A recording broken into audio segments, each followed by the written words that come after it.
So tonight I wanted to talk about Jung and also actually the Tao and Rupert Sheldrake. This all came together in an interesting way for me from a dream, which is a good route to arrive at the need for this discussion. So I had a terrible actual experience, real life experience, very dramatic, intense, and disturbing to the psyche. And I noticed that I had a really lovely dream that night, almost in proportion to how awful the day had gone, was how comforting the dream was. And it certainly allowed me to sleep in circumstances where I might have not slept through worry, you know. So when we were thinking about topics to discuss, I thought I'd go with that. I'd take that as a cue, and I would dip into Jung. Because I'd never really taken him seriously. Freud, very, very seriously. I'm a great admirer of Freud. The interpretation of dreams. I went to that book as a skeptic, and the great thing about that book is it opens with his addressing people with exactly the state of mind that I came to Freud in, and he says, "You're not going to believe this." He's speaking. This is his lecture notes, and he says, "That's fine. I understand that this is, challenging. It's not easy to appreciate straight away, and it doesn't sound like you're going to be convinced." He said, I just ask one thing, that you record your dreams while you take this course." And I did it, right? And I said, fair enough, let's test it. And lo and behold, all the things he was saying, including very uncomfortable things, were there in the dreams, right? So I'm flipped into being a big fan from being a big skeptic. But I never really got into Jung. And I think I did read something around about the time we met each other. I did read a sort of primer maybe on the collective unconscious. So that's where I'm coming from in this discussion, that someone who has not seriously engaged in Jung till now, and I can't make any great claims to, I've read this thing that we're going to discuss. But I found it really stimulating. I found it much better. He was a much better writer than I anticipated, and his ideas were much stronger, I felt, and deeper than the bowdlerized kind of versions that I picked up what he believed. I picked up he was a bit of a hippie, and not at all. More of a Nazi in some people's opinion, but anyway, I mean, it's unusual that you picked a paper for us to talk about synchronicity, and in fact, which is odd because I asked on Facebook this week among my friends for various reasons, why on earth is it that otherwise perfectly reasonable people seem to be attracted to Jung? And there's no big criticism of Jung implied by that, except that I know that a lot of people are very critical of him, particularly come from a Freudian point of view. And my wariness of him, the Jung I've read is I've read him on astrology. I've read some of his stuff on character. I haven't read him on astrology. I've read him on alchemy. Sorry, yeah. I've read Man and His Symbols. So I've read that, and I've read some stuff on character theory, because the corporation I used to work for, which is a management consultancy, used to do a Jungian-based character analysis of all their staff and categorize them according to broadly Jungian principles. My wariness wasn't because of any of that. Well, it's two things really, actually. One aspect is his book on alchemy is just basically wrong, because it treats historical alchemy as simply a psychological exercise, which is a gross misrepresentation of actual alchemy. I mean, along the way, he makes many interesting points about the psyche, but nevertheless, about alchemy, he's wrong. On the one hand. The other thing is that I come across Jung in the context of, I'm a trustee of the Blake Society. So people around Blake, there's a few sort of, I don't know what you call them in political groups, you'd call them sects, who are sort of on the fringes of the mainstream, of mainstream Blakeanism.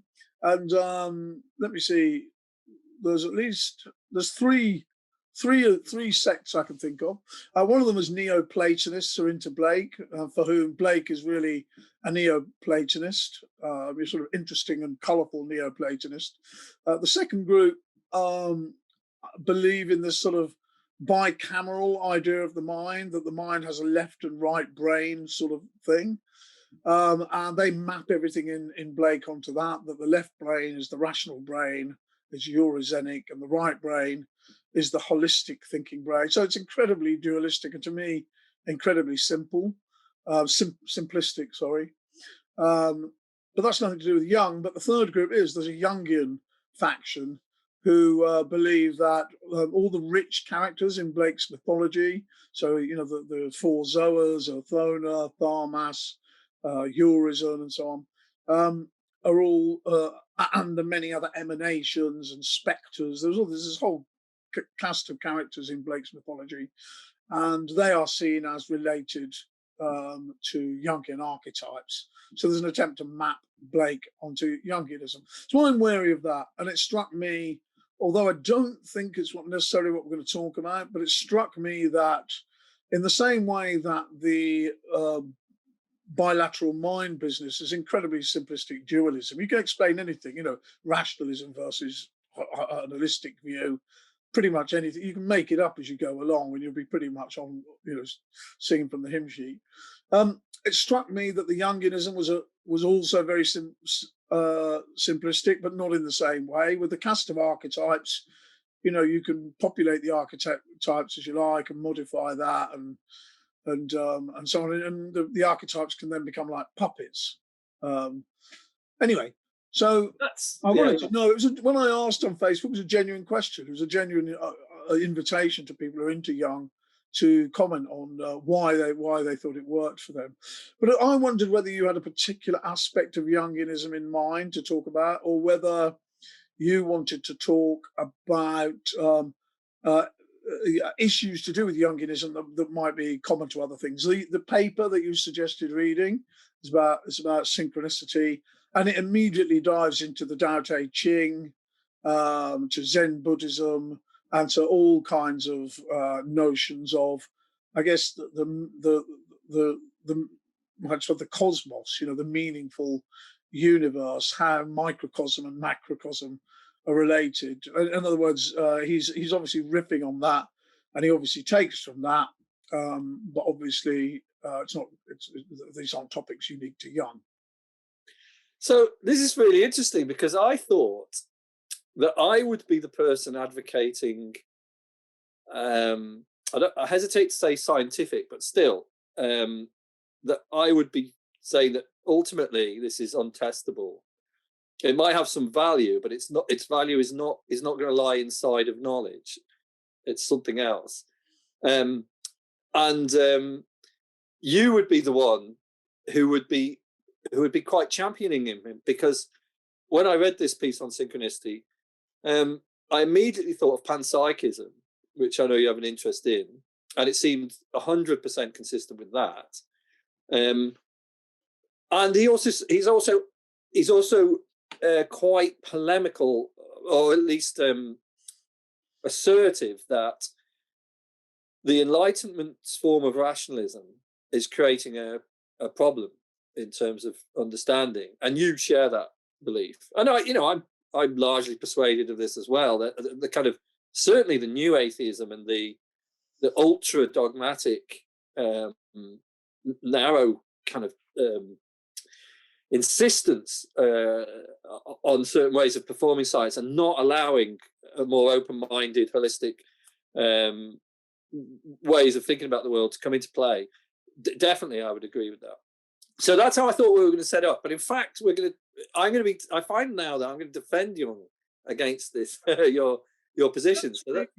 Well, you know, let's get this straight. I mean, my big thing is Blake, and Blake has a whole cast of characters, as I've said. So, you know, my criticism of Jung isn't that he has a cast of characters.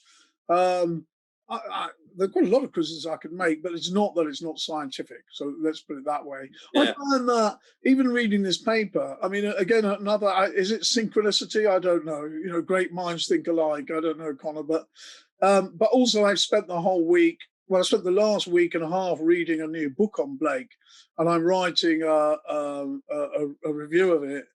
And it's just dragged me into this whole world. I've written, as I was saying earlier, 13,000 words this week, a review of a book. And my criticism of it is that it goes into these areas. It mentions Jung quite a bit, actually, quite a few times. It mentions the Tao Te Ching. It mentions Zen Buddhism. But this in this totally, they call it woo kind of way. I mean, it's a completely undisciplined way this particular person has of talking about this stuff. And I just want to, I think there's a big Orientalist aspect to this. There's an aspect, again, Jung starts off talking about, the much older civilization of China. It's nonsense. China isn't an oldest, which is ancient wisdom of the Tao Te Ching. It's like, well, actually, China's no more ancient civilization than the West. Or if you look at, Egypt, Mesopotamia, have a much older, have an older written civilization. Lao Tzu is treated as an impossibly ancient sage. He actually comes after Heraclitus, who argues much the same thing. So as soon as I started reading Jung, a bit like with the stuff on alchemy, I'm thinking, well, it's not that I'm against some of these notions, but I wish he wouldn't start with all this Orientalist nonsense about ancient Chinese civilizations, ancient wisdom, and Lao Tzu. We have many of these ideas in the West too. I don't want to sound like a Western chauvinist, which I definitely am not, but I think it really distorts the arguments to project all this onto other civilizations, and then put a positive spin on it. Now, I'd rather talk about the substantial ideas. Right. Right. So look, we've had a big preamble. Let's get down to it then. So his argument is essentially that there are deep connections beyond our rational, high-level analytical concepts. So they're quite subtle, they're quite mysterious, but they are there. The universe is massively interconnected. The universe is alive in a sense. And this is what's allowing for extraordinary synchronicities to take place. And in his defense, he's saying, let's look at other traditions. They may not be talking about active unconscious, but they are talking about a connected universe, and a connected universe beyond the easy to comprehend. It's very difficult to comprehend. It's and then let's start with the way, so Lao Tzu. Now, this reading brought me to pick up this book, Ursula Le Guin's.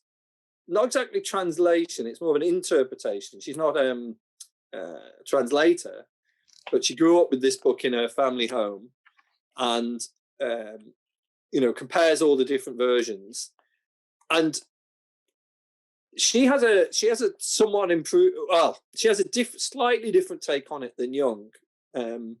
So I just wanted to start here because, running with this synchronicity, Ursula Le Guin is perhaps my favorite author of all time.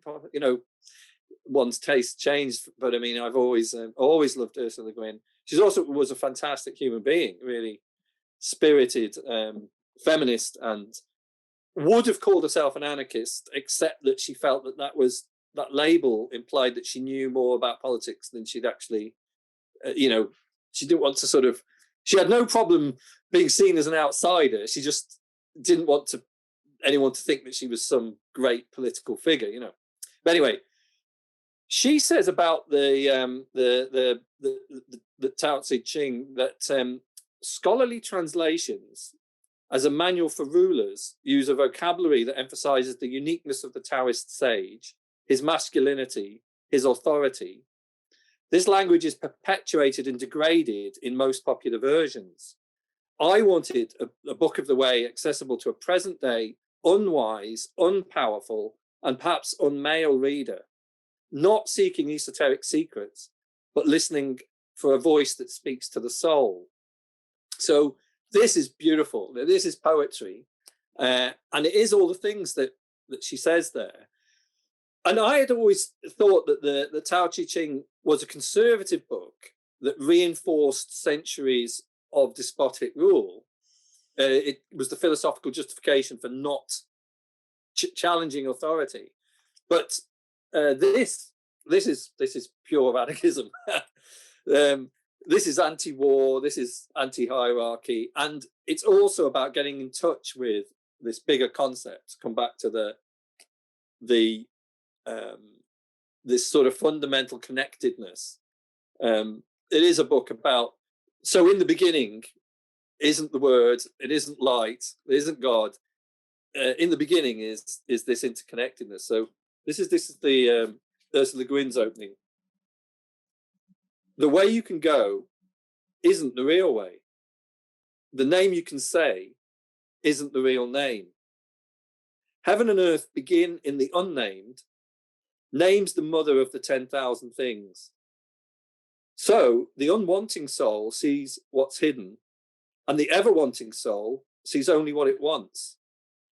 Two things, one origin, but different in name, whose identity is mystery, mystery of all mysteries, the door to the hidden. And there's some very resonant lines in that for me. But I especially liked the one about when you strive, you don't get there. Because you're, for me, I just felt that is about bringing your biases to the question, even as you are formulating the question. And that the deeper connection is coming subconsciously. So this is where Jungians like this idea. You can see why that there are things emerging from your subconscious, and these things may not be to do with you. Is that in Ursula Le Guin's interpretation of the Tao Te Ching a concept of the unconscious? Because I very much doubt that's in the Tao Te Ching. She doesn't mention the unconscious. No, she's.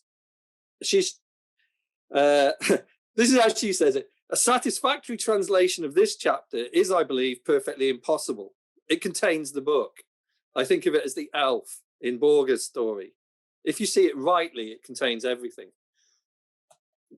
I like. I mean, I don't want to comment on the specific examples you gave because I didn't.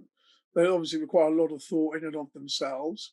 But what it sounds like very much to me is something that is in many philosophical traditions and religions, which is that at the origins of things is an indeterminacy, chaos. So in Sumerian culture, Apsu, the great chaotic void, and in the Bible, the waters, God hovers over the waters, or the Holy Spirit hovers over the waters, but they are the waters of Apsu. That's where the Jews got the concept from in Babylon, in captivity, borrowing that creation story. The key thing, though, is that it's indeterminate chaos, and that God creates the world by judging, in Genesis, by separating the light from the dark, separating the day from the night, and so on and so forth. In other words, by making determinations against the void, so to say. So there's a sense in which and there's one sense in which that's very familiar to me. In Blake has this idea that the bad guy in his mythology is Urizen, who is the rationalizing part of, I won't say the mind, of existence. It's much more than just the mind. It's a real thing. But what Urizen does is make absolute judgments. Right and wrong is his main judgment, and then he enforces it. He's sort of paranoid and egocentric. And there's an idea that, the contraries of right and wrong, for example, Blake has this idea of a world called Beulah, in which all the contraries exist without clashing with each other, so to say. And he calls it a moony place and dreamlike. And the main commentator on Blake says, well, this is the unconscious, isn't it? And, Urizen hates Beulah. Urizen wants the conflict of yes and no and the absolute moral law. So there you have the idea of a place where nothing is determinate, and then rationalism interposes itself and makes these judgments. The book I'm reading talks about some of these things, and it specifically says, to my annoyance, yes, this Beulah is exactly like the Tao of the Tao Te Ching, and also like the world of quantum mechanics, in which everything is indeterminate. So you've got all of that's lots of woo piled up on itself. You've got Zen Buddhism, Lao Tzu, and quantum mechanics all offered as explanations from Blake. Although why Blake couldn't be offered, or why Blake, who's riffing off Genesis, couldn't be offered as an explanation for all those things, which after all come after Genesis, I don't know. But there you go. I mean, so it's a familiar idea, I think, in as much as we're talking about, you know, and the idea of Tao as such has its analogues in Greek thought, in Egyptian thought as Ma'at. And when you talk about the word in Christian thought, that's very much the word is as in like the logos is a Greek concept, which is very much like the Tao. The logos is both logic, but also a real thing, the way in which things happen. So I think there are a lot of similarities in things. Again, my objection isn't to the notion of a Tao or a way, but my objections would be to one, fetishizing any particular idea of it. You know, this idea that it's as the author of the book I'm reading says, the Chinese don't think like us in the West. They think in the way of the Tao. And he actually offers us an example of that. Whereas in the West, we think in conflicted terms, like, and again, his specific example is on the one hand, Ayn Rand's individualism, and on the other hand, collectivism. He said that, you know, the Chinese don't think like that. It seemed to me that the Chinese have pretty definitively come down on the side of collectivism after nearly a century of living under communism. So I just want to avoid that wooey side. You know, I'm happy to talk about this. Accept. Interesting though, because Jung says the Chinese don't think like that as well. Exactly. Again, that's twice I've read that this week. Let's call that synchronicity. That is amazing. Yeah, it is quite. Now, okay, so and just to explore this formlessness a little bit more, this is the passage that Jung himself focuses on from the Tao. I should have made a note of it for those who want to look it up, but it's the one that goes, there is something that contains everything before heaven and earth. It is. Oh, it is still, unbodied, all on its own, unchanging, all pervading, ever moving, so it can act as the mother of all things. Not knowing its real name, we only call it the way. Jung prefers meaning as the translation to way, but conventionally we would go with way. So, and I think that's conforming to what you've just said. Okay, so there is this very strong concept in human cultures, quite diverse human cultures, of a pre-existing, primordial would be the Lovecraftian way of saying it, chaos that's fertile, it's fecund, it's the origin of the 10,000 things. But it's elusive, because as soon as you approach it with your rational mind, it slips. So this kind of very much like Deus, what's it called? Deus incognita, the unknown God, the God you can't describe. There's in negative theology, which is a sort of tradition within Christianity, that says that you can't make determinations about God. You can't say that God is this or that God is all wise. God is ineffable. All you can know is what you don't know about him. So it's Deus incognita, negative theology. I've always been really attracted to that, but it is a way of approaching, you know, the void as calling it God. I want to throw in a different angle here, because if you think about this, the void as opposed to determinations, let's think about that in the way that Hegel would, where you've got the absolute, and then you've got particular determinations within the dialectics, you know, thesis, antithesis. So these are not unlike the contraries within Blake and the strife. You know, Heraclitus said that everything is, you know, strife of opposites, eris. So if you think of that in Hegelian terms, what Hegel would say, however, is that this formlessness, which formally belongs to the void and to the absolute, is not can't be known to us. We're always working inside mediations. That's very interesting. The book on Blake I'm reading interprets Blake as talking about formlessness and of Urizen being the bad guy making determinations. And therefore, he said we shouldn't make determinations. And the main lesson of Blake is that Blake can unite us all because both the Labour Party and the Conservative Party sing Jerusalem. And therefore, Blake shows us how to have unity without having the conflict of determinations. He prefers the void, which means cross-class alliances. Yes, yes, but particularly cross-class alliances. The only sin you can commit, according for that view, is for you're allowed to make determinations, to have views. The only sin you can commit is to take them seriously, because that's egocentrism. You have to think in terms of the void and not be egocentric, and realize that at the very minimum you're at least half wrong most of the time. And that's why if we all recognize that, we could overcome our differences, and literally the Labour Party and Tory Party could unite. That's how he ends this book on Blake, which is kind of insulting to Blake as somebody who wore a red bonnet during the French Revolution, was tried for sedition and arrested at one point as a French spy, to say that what he really wanted was a cross-class alliance. But to me, that tells you something about the way you can think about the void. I don't mean it's an inherently conservative idea.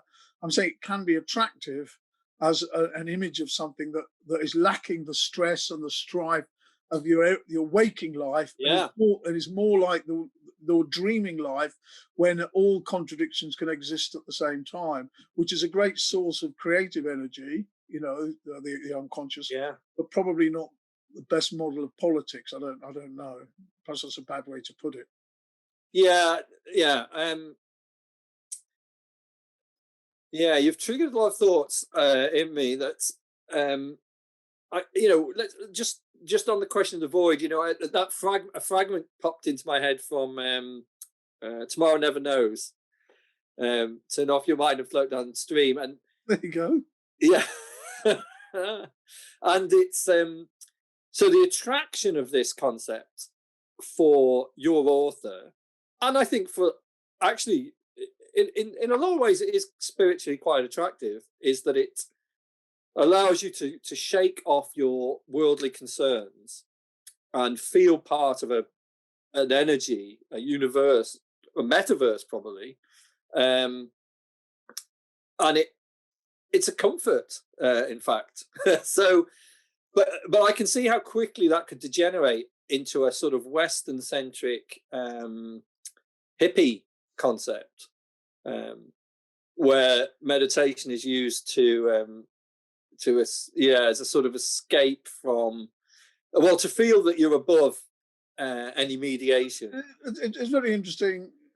The author I'm reading, he talks about these things that sound really dramatic and grand, these psychic energies and that. But ultimately what he's saying is that there are conflicts among these psychic energies and you have to balance them all. And, he says that, so it's mindfulness counseling, which is common in corporations now. Don't be too egocentric and exaggerate the importance of your own view. Recognize the other person's view. Balance your psychic energy. He literally says at one point, Urizen's energy can be balanced with the energy of the body, which is why going surfing is such a powerful mental corrective and counterweight to the rational mind. So, hey guys, go out and get into the zone, which, so I'm maybe this guy's too easy a target. But it is. No, I think that's important to say, that in saying that there might be, this concept might be very important. We're not saying it's important in a sort of shallow way that means kind of anything goes, no, insofar as it was attractive to me, and I want to move on towards science and this concept. Insofar as it was attractive to me, it was to do with, let's move on to Jung talked about philo. saying that we were all stars, that we are all heaven, that in the micro is the macro. That was interesting to me.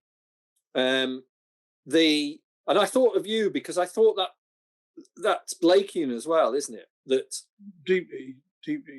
Yeah, so maybe you responded to that. And what would Blake say about us being all everything?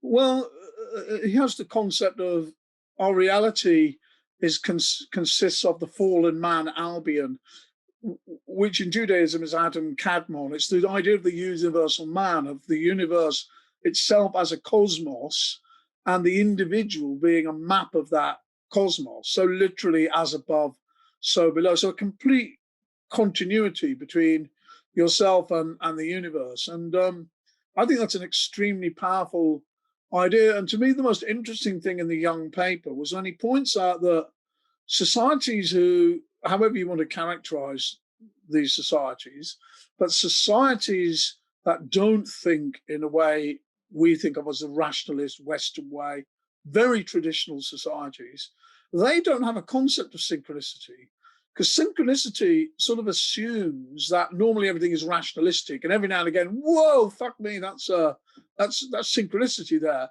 But they actually live their whole lives like that. The whole world is full of meaning, not terribly unlike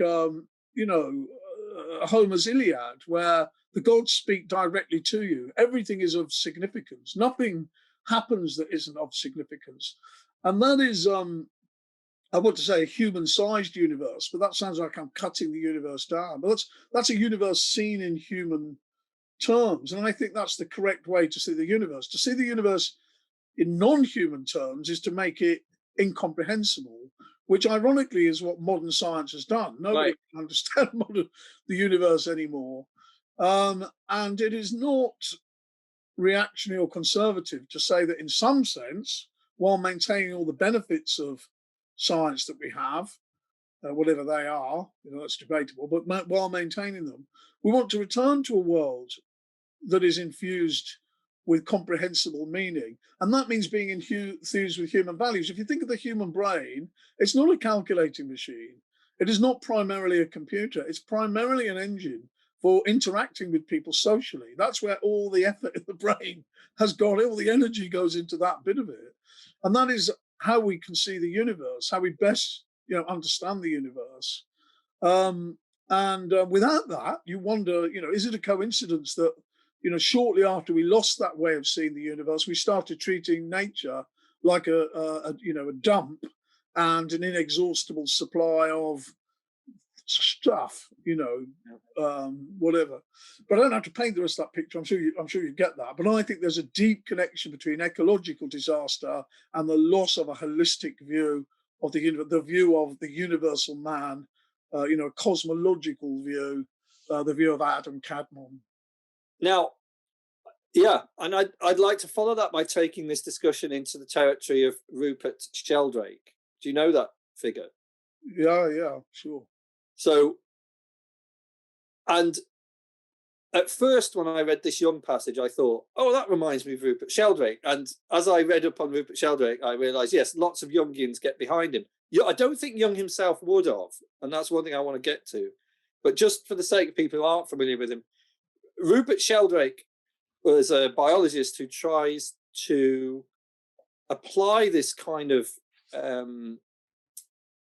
this deep synchronicity, this deep levels of connection in a very practical way. But I think you just put your finger on a critique of him there that I hadn't thought of till you just said it now, when you said even the assumption about synchronicity involves this kind of cold universe versus the synchronicity.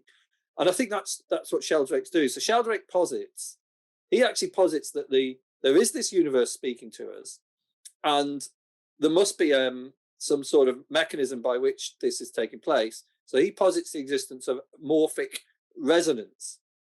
And his argument is that memory is inherent in nature, and that once one bit of nature, like a person, it connects to that memory, we all do.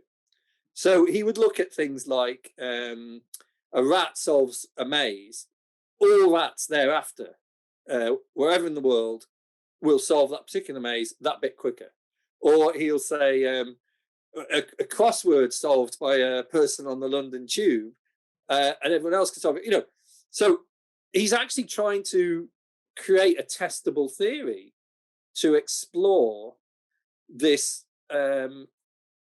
this primordial, fruitful universe. He's trying to find the medium through which it connects to us, and he's failed. You know, I think some people will argue his experiments have had some success, but it seems to me that they have failed. Any serious test of these ideas has not produced the evidence. And whereas Jung, I think, although Jungians seem to have got behind the what you call it, the morphic resonance, I think Jung was arguing in the paper that we read that it is inherently untestable, which is a bit of a problem for a scientific approach to the unconscious. But he says, this is what he says. He says, synchronistic phenomena, which can be verified empirically, far from constituting a rule, are so exceptional that most people doubt their existence. They certainly occur much more frequently in reality than one thinks or can prove, but we still don't know whether they occur so frequently and so regularly in any field of experience that we could think of them as conforming to a law. We only know that there must be an underlying principle which might possibly explain them. And I think that's where panpsychism is at as well, actually. That people who champion it seem to champion it because, and Jung himself says this, there has to be some way in which consciousness can arise from unconsciousness. How can matter be driven by consciousness at all unless there's some connection? But beyond that, I don't think anyone's gone any further. And those who've tried, such as Sheldrake, haven't got anywhere. I think the idea of morphic resonance, and I reached over as you were talking to pull up my copy of The Science Delusion by Rupert Sheldrake, which sits next to me. It's a tremendous man and tremendous thinker, extremely interesting. I think he's one of those people like Gregory Bateson that really everybody should start reading. My problem with morphic resonance is that it sounds like, you know, spooky action at a distance. You know, why morphic resonance? Why should it happen? And a bit like action at a distance, it would become explicable if you had some concept of, you know, the sort of Bohmian hidden variables of reality that stop the action being spooky. And I think something like that would make what Sheldrake is proposing far more comprehensible and understandable. However, I also think that Jung is right. And it's always struck me that while, of course, in sort of etymological terms, the idea of occult just means hidden. And therefore, if you unhide it, it's no longer a cult. In a sense, that was I always say to people that Newton's gravity was an occult force, and you know, scientific people get really upset. How dare you say it was a cult? I said, well, he literally said that he doesn't have to explain. You know, matter just attracts. That is like the definition of an occult force. But if you think of synchronicity as something genuinely occult, not just currently not understood, then of course it's absurd to seek, experimental proof of its existence. But I think that but again, trying to get experimental proof of the existence of the occult is chimerical sort of occupation anyway. I don't think we should be thinking like that. The way I think about it is that I think that the root of all thought, even the most abstract concepts, is the human body, both the mechanical structure of the human body, the relationships between its parts. That long before we had a thinking mind that could do abstract mathematics, our body sensed patterns and relationships in our movement. When we reached out for something, it sensed rhythms in when we're running, in our breathing, in our talking, and all of these things. And if you believe that at the root of all human thought is the human body, which is what I just said, then to explain anything means explaining it by analogy with the human body. And anything that you can't explain, and when I say by analogy with the human body, I don't mean I think mathematics is an analogy for the human body, okay? the spatiality. I think mathematics is comprehensible to the human mind because of the human body. Okay, but all of good science should be relatable. All of our understanding of the universe should be relatable to the human body. Anything. What I'm trying to say is that I hope I've explained that my by relatable to the human body is an extremely broad-ranging thing. You know, it includes the far reaches of mathematics ultimately. But having said that, anything that isn't explainable in those terms is the Kantian Ding Yang Sik. It's the unknowable. That about the universe, which is not relatable to us, is not knowable to us. Anything that is knowable to us, we can relate to. So you've got this permanently moving factor. And in that sense, the whole universe, to me, is comprehensible in terms of the human, you know, broadly the human soul, because of the human body, you know, because we're embodied. Which is a long way around of saying I really agree with what, you know, Jung in the paper is saying about a meaningful universe. That is a meaningful universe once you explain it broadly in terms of the human body. That's your meaningful universe. It encompasses things like synchronicity, but synchronicity with no surprises, without the woo factor of, whoa, my God, that's amazing. But just, you know, taking that as part of what it is to exist. Yeah. Yeah, well, I don't really have a response to that because we sort of agree. I mean, the idea, what you just said about the body is interesting and new to me. So I don't have really a hot take on that. I did have a moment of disappointment at the thought that therefore you're not allowing me to upload my brain into a virtual space and still have a fruitful existence. You know, which I anticipate humanity reaching that stage at some point. But in support of what you're saying, so broadly anyway, was like Jung talked about Leibniz versus the Cartesians, and I thought I thought he was on strong territory there as well. So the great mistake of the Cartesians, says Leibniz through Jung, to me, is that they took no account of perceptions which are not apperceived. In other words, no account of unconscious perception. And that resonates with what you're saying about the body as well. So other kinds of perception, the Cartesians is you have to perceive, and you have to know that you're perceiving. And already that's ruling out some other kinds of communication with the universe. And it is, you know, it's one of the foundation texts, isn't it, of rationalism, is the Descartes splitting away the thought that he exists and the self-awareness from from what is not perceived. And I used to be a big Cartesian. I would say that I was absolutely rigorous, that it has to be testable and so on.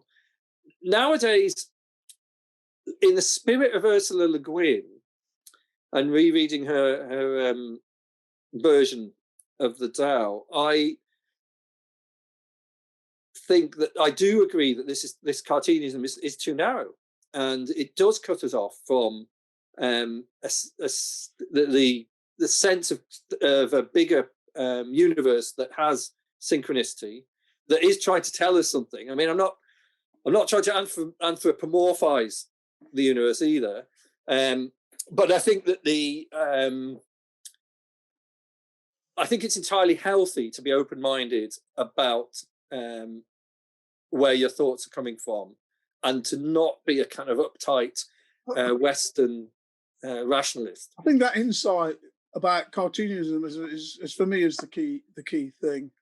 And I would describe myself, I think all people, when they first come into contact with ideas, are rationalists in that sense. Everything is a provable argument, you know, and so on.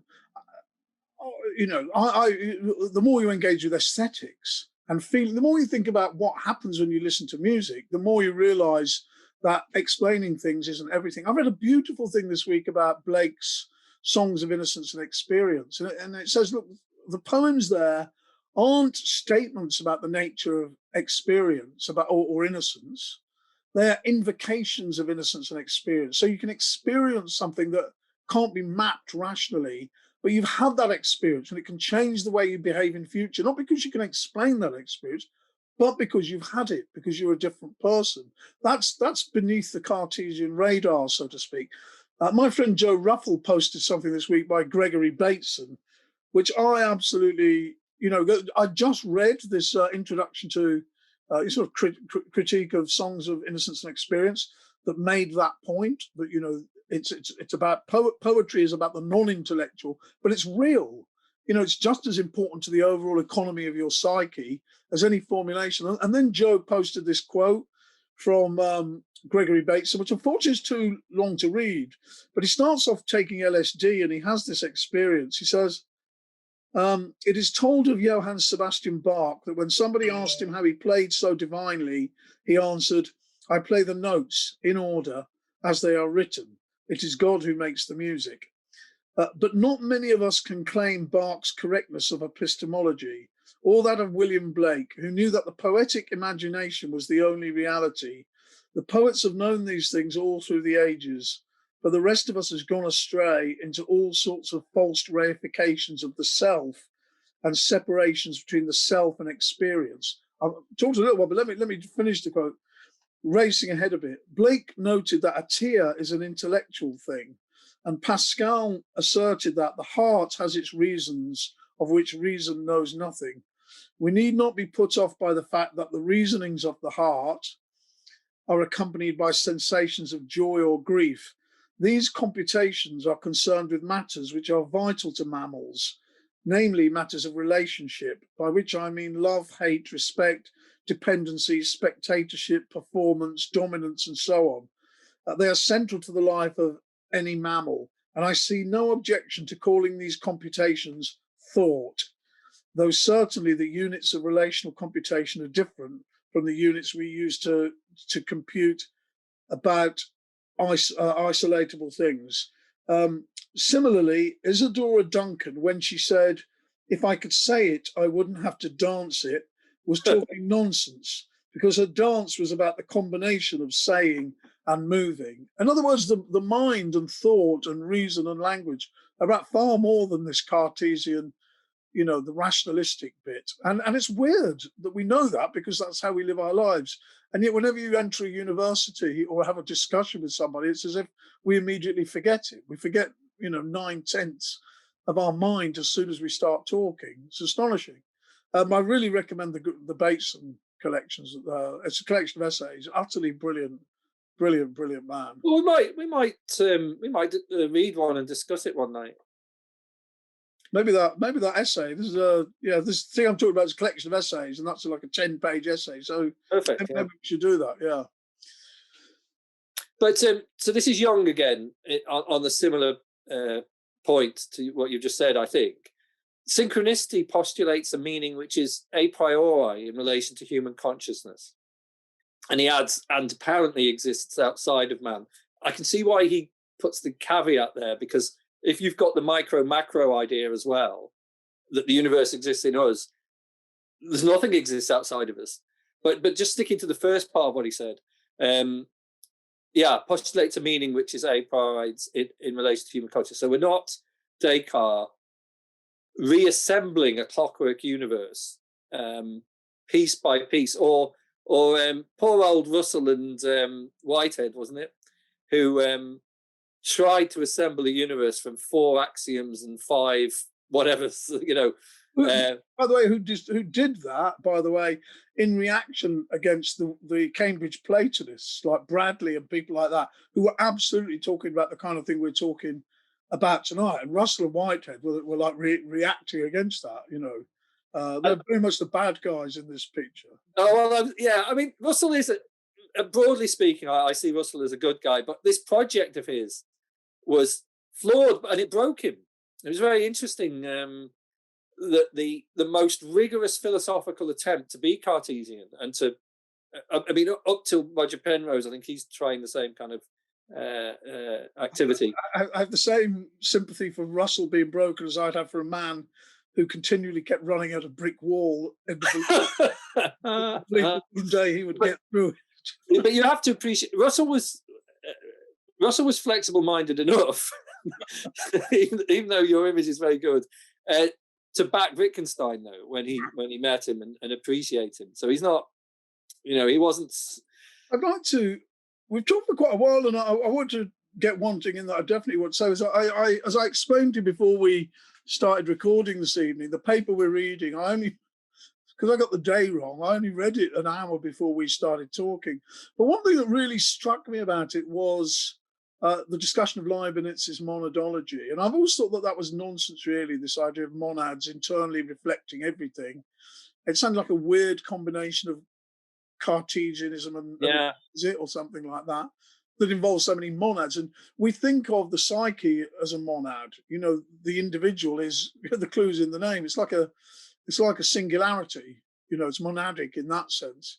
But if you think of consciousness in the panpsychic way, of if you can get over that hump and see that what is actually happening in the mind is the result of the aggregation of lots of different sub-psychic components that combine and recombine in different ways. There may be different clusters of them going on, overlapping waves of them, and all those kind of things.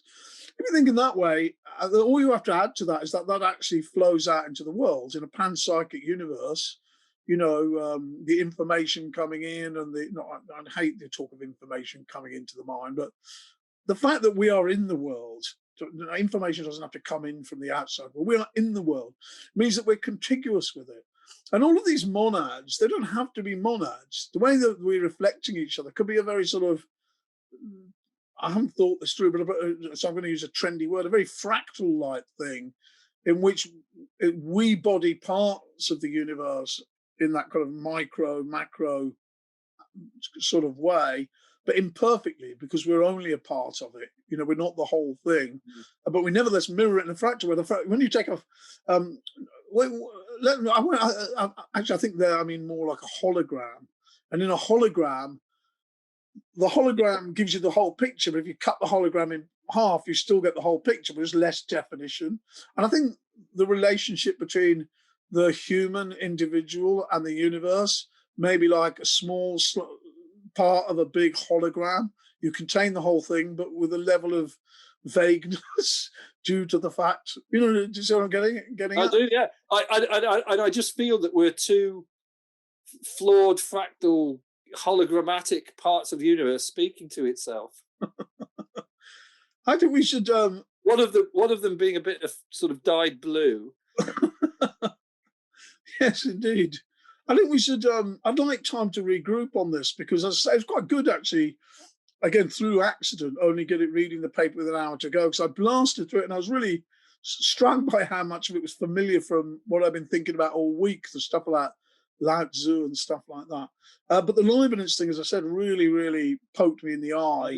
And I think it's quite suggestive of how you could get around this sort of Sheldrake business of why should there be. I've always liked the idea of morphic resonance. If it were true, it'd explain a lot. But why should there be morphic resonance? There's got to be a sort of David Bohm-like, implicate order that creates morphic resonance as an epiphenomenon, so to say.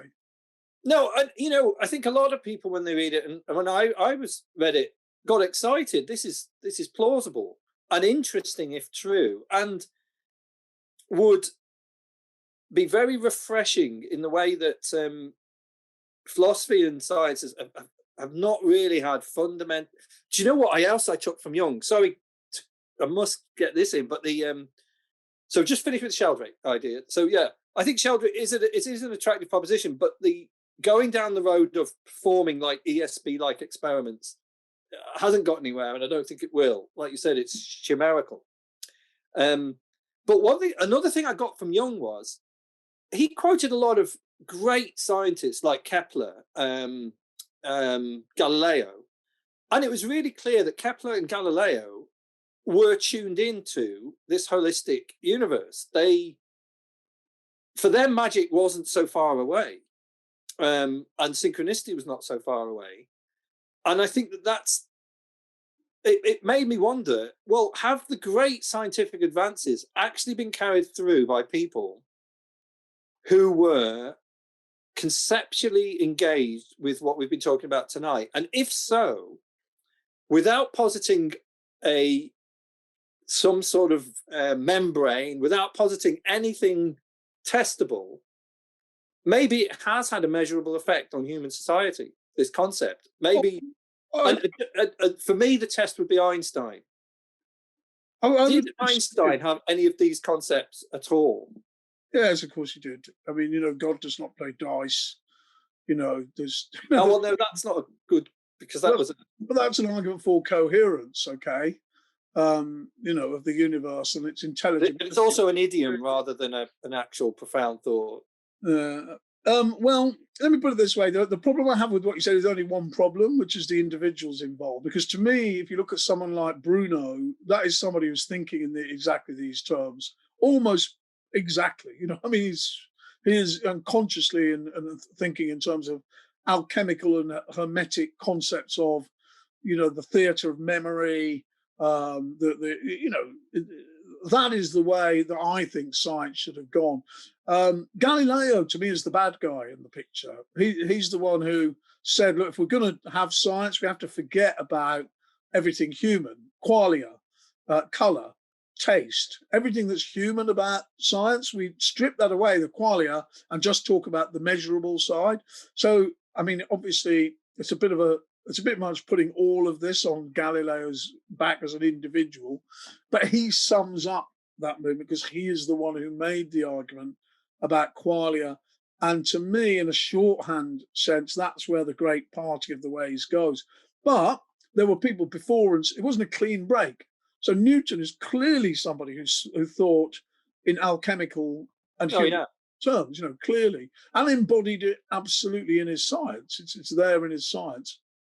And that's why there isn't, people like to pretend there's a complete difference between alchemy and chemistry, and one is totally pointless pursuit and the other isn't. And that's just nonsense. They overlap hugely, and one is just a development of the other and a continuation of it to some extent. But at the heart of the matter, historically, and the reason why you need people like Blake, actually, and Coleridge and many other people, is to explain and show the sense in which something went terribly wrong when we went down Galileo's fork in the path, and we lost this sense of, the integral universe.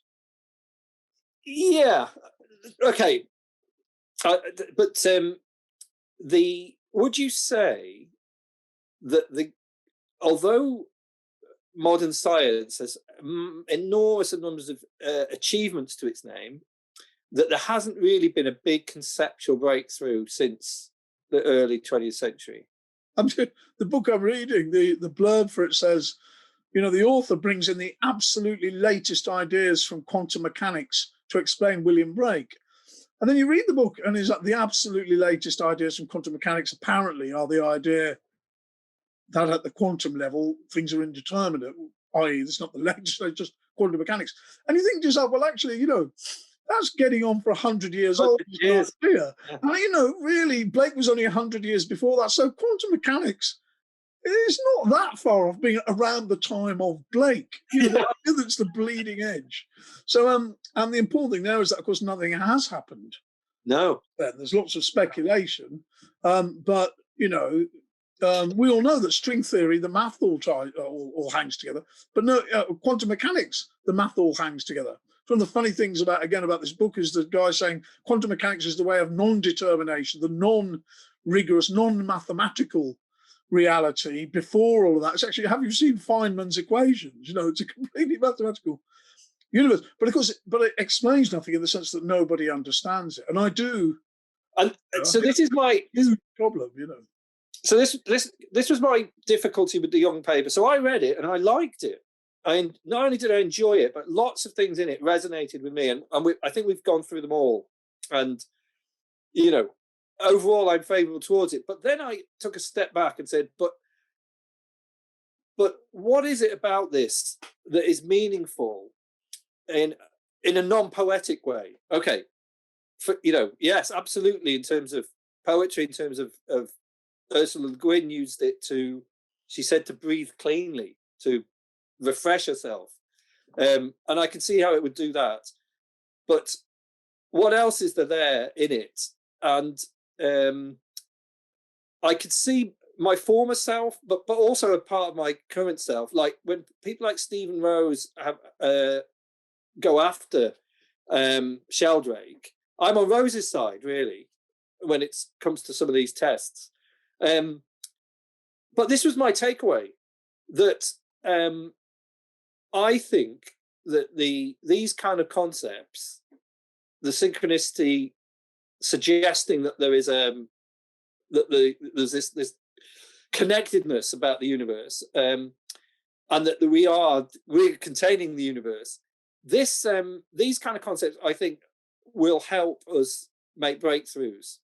So it's very subtle. But I think that including it in our minds is going to be helpful, and it's one of the reasons why science at a dead end is it shuts itself off from this kind of material. We spoke last week about intuitions and about what do we call it, epiphanies. Yeah, they create a new understanding. You break through to a new mental model. Mental models are human-sized things; they're not mathematical things, And what we need is a new mental model of the universe. And these mental models, human-type things, were extremely important to the development of science, even after Galileo. When Einstein did his thought experiments, moving at what's it like to move at the speed of light, he's extending them hugely, but he's using intuitions that are based on his body and movement, comparing the movement of two things. They're all very, very human sized. And once he did that, he could create a new intuition about the world. But he was doing it by extending a pre-Galilean concept of knowledge. That's how he developed the science, and that's what we don't do anymore. I'm not saying no one anywhere is doing that, but that is what hasn't happened in physics after quantum mechanics, and arguably that must be contributing to the fact that they haven't made the big breakthroughs. I'm sure there are other factors involved to do with the cost of particle accelerators and things like that. But nevertheless, I think we should end there, and we should. Before we do end, I'm just going to say we're going to have another break next week, and we're going to be watching the film. What's it called? The poet John Clare. Yeah, we're watching Andrew Cotting's film about John Clare, whatever that is. So I'm mentioning that because I'm going to leave that in the video to recommend that everybody else do something like that. But when we return, maybe we'll talk about that Gregory Bateson paper. I haven't had time to read his book properly yet. I've read that paper because Joe Ruffle spoke about everything I read by Bateson chimes immediately with things I'm deeply interested in, which are many of the things we've discussed this evening. Yeah, great. I look forward to that.